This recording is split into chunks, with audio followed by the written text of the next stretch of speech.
Good morning friends, केमन आछो तोमरा सकले? आशा करछि खूब भालो आछो एबं सुस्थ आछो।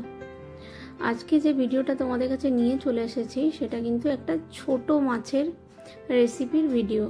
देखतेई पाच्छो सामने मौरला माछ।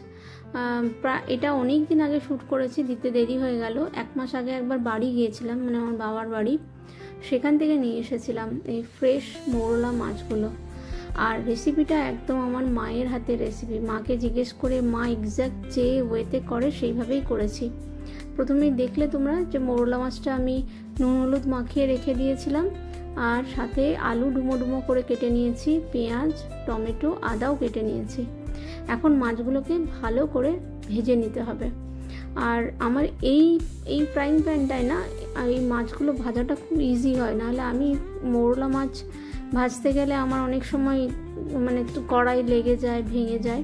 বাট এই জায়গাটাতে এই ফ্রাইং প্যানটাতেই প্রথমবার মৌরলা মাছটা করলাম, খুব ভালো করে মাছটা ভাজা গেছিলো, মানে সব গোটা গোটা ছিল। তো মাছ ভাজতে বসিয়ে দিয়ে আমি মশলাটা বানাচ্ছি। মা এইভাবে বানায়, খুব ভালো লাগে ছোটোবেলা থেকে খেতে, তাই মায়ের রেসিপিটাই ফলো করছি। পেঁয়াজ আদা টমেটো সব ছোটো ছোটো করে কেটে নিয়েছি। এবার মিক্সিতে এটাকে একদম স্মুথ একটা পেস্ট বানিয়ে নেব। এতে কিন্তু আমি কোনো মানে রসুন দিচ্ছি না, অ্যাকচুয়ালি রসুনটা আমরা খুব একটা খাই না আর কি।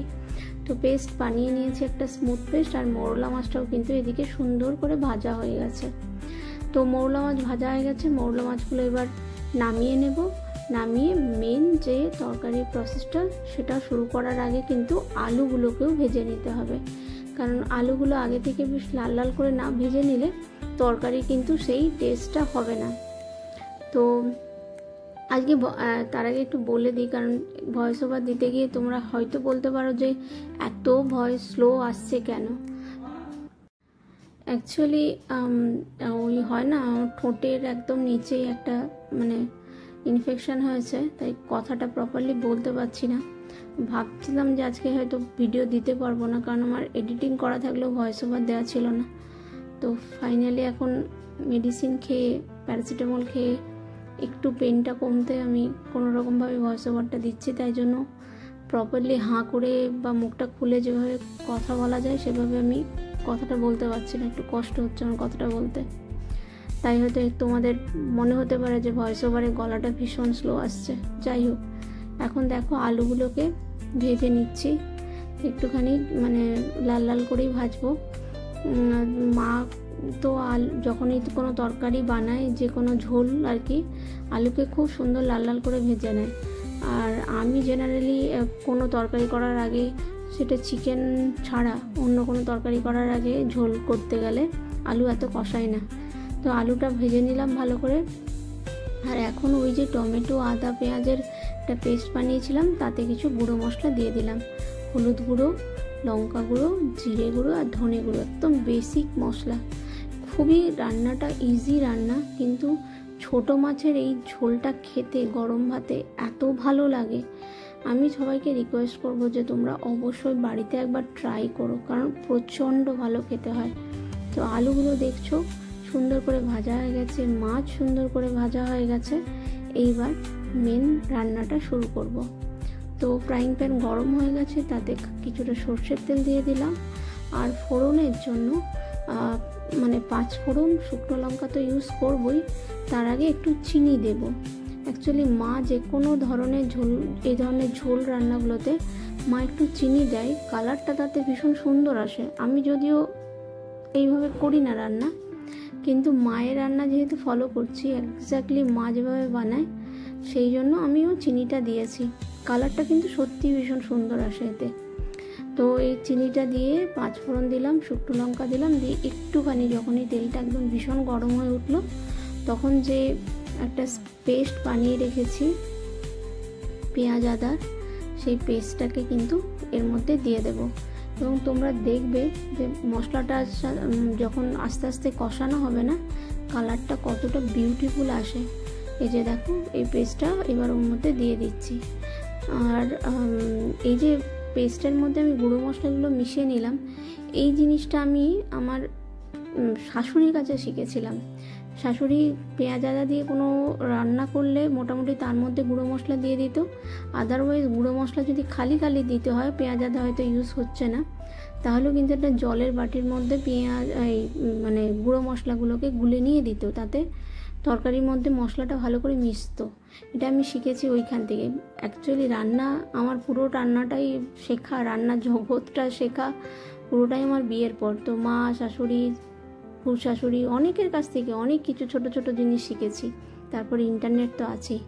দেখো নুন কিন্তু দিয়ে দিয়েছি, আর তরকারির কালারটা দেখো কতটা সুন্দর এসেছে। আমি বললাম না, চিনি দিলে কালারটা ভীষণ সুন্দর আসে। যে এখন আলুগুলোও দিয়ে দিলাম, আলুগুলো দিয়ে মশলাটাকে একটু ভালো করে কষাবো। আলু তো অলরেডি ভাজা আছে, মানে কিছুটা বয়েল হয়েই আছে। মশলাটা ভালো করে কষিয়ে নিয়েছি। এবার আলু দিয়ে হালকা একটু কষিয়ে তেলটা যেই ছেড়ে যাবে, আর এতে কিন্তু একদম হাত খুলে জল দিতে হবে, কারণ ঝোলটা কিন্তু খুব পাতলা পাতলা হবে, তবেই কিন্তু এই মানে রান্নাটার টেস্টটা তোমরা বুঝতে পারবে।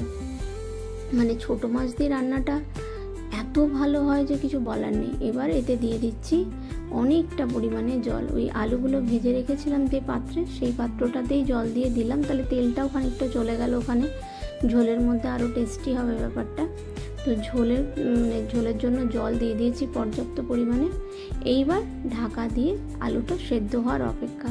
আলুটা যখন মোটামুটি একটা, এই যে দেখো মোটামুটি একটু সেদ্ধ হয়ে আসবে, তখন কিন্তু তোমাকে মাছগুলোকে দিয়ে দিতে হবে। কারণ মাছ যদি তুমি প্রথমে জল ঢেলেই দিয়ে দাও, তাহলে আলু সেদ্ধ হতে হতে মাছগুলো কিন্তু ভেঙে যাবে। সেই জন্য প্রথমেই মাছ দেওয়া চলবে না। আলুগুলো মোটামুটি একটা মিডিয়াম টাইপের সেদ্ধ হয়ে গেছে, একটুখানি হয়তো আর ফোটার দরকার, তাহলে একদম পুরো আলু নরম হয়ে যাবে। এই যে দেখো, তোমাদেরকে দেখিয়েও দিচ্ছি আলুটা পাত্রের মধ্যে তুলে, আলু কিন্তু সুন্দর সেদ্ধ হয়ে গেছে। তো এইবার আমি ঝোলের মধ্যে দিয়ে দিলাম মাছগুলো। ব্যাস, মাছ দিয়ে আর কিছুই না, জাস্ট একটুখানি ফুটিয়ে নিয়ে নামিয়ে দেওয়া, আর কিছু করতে হবে না। এবার তোমরা চাইলে ওপর থেকে ধনেপাতা ছড়াতেও পারো, নাও ছড়াতে পারো। আমি দিইনি, কারণ আমার মা ধনেপাতা যেহেতু ইউজ করে না কোনো রান্নাতে, তাই জন্য আমিও ঝোলটা এক্স্যাক্টলি মায়ের টেস্ট আনার জন্য আমি মা যা যা বলেছে আমি একদম অক্ষরে অক্ষরে তাই পালন করেছি।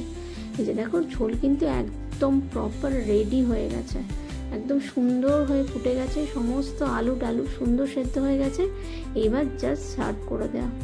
গরম ভাতের সাথে এইরকম একবার মৌরলা মাছের ঝোল তোমরা প্লিজ বানিয়ে দেখো। আমি তোমাদেরকে রিকোয়েস্ট করব, এত ভালো লাগে খেতে যে জাস্ট বলার নয়। যে নামিয়ে নিয়েছি, এইবার ভাতের সাথে এক বাটি ঝোল আর একটুখানি স্যালাড, ব্যাস, আর কোনো তরকারিই লাগবে না। মানে ওই দিন সিরিয়াসলি আমরা বললাম না বাড়ি গিয়েছিলাম, তো বাড়ি থেকে এসে আমরা ওই রান্নাটা করেই শুধু ভাত খেয়েছি। মানে বাড়ি ঢুকেছি প্রায় 12টার পর, তাই জন্য অনেক দেরি হয়ে গেছিলো। তো আমরা অন্য কিছু করিনি, শুধু এই একটা রান্না দিয়েই কিন্তু ভাত খেয়েছি। মানে এত তৃপ্তি করে ভাত খেয়েছি যে বলার নয়। তো তোমরা যদি চাও আমার এই ভিডিওটা দেখে বানাতে, তাহলে আমি বলবো যে তোমরা একবার প্রপার আমার পুরো রেসিপিটা ফলো করে বানিও। কোথাও নিজেদের কোনো কিছু অ্যাড করো না, তাহলে এক্স্যাক্ট আমি যে টেস্টটা ফিল করেছি সেটা হয়তো তোমরা পাবে না। কিন্তু সত্যি দারুণ হয়েছিল খেতে। পুরো ভিডিওটা স্কিপ না করে তোমরা দেখো, আর অবশ্যই কমেন্ট করে জানিও যে তোমাদের এই ভিডিওটা এবং এই রেসিপিটা কেমন লাগলো। প্রচুর কষ্ট নিয়ে আজকের এই ভয়েস ওভারটা আমি দিচ্ছি। আশা করব তোমাদের এই ভিডিওটা ভালো লাগবে, কারণ তোমাদের ভালো লাগলে তবেই আমার ভালো লাগবে। ভালো থেকো, সুস্থ থেকো, দেখা হচ্ছে পরে আবার নতুন কোনো ভিডিওতে। ততক্ষণের জন্য টাটা, বাই।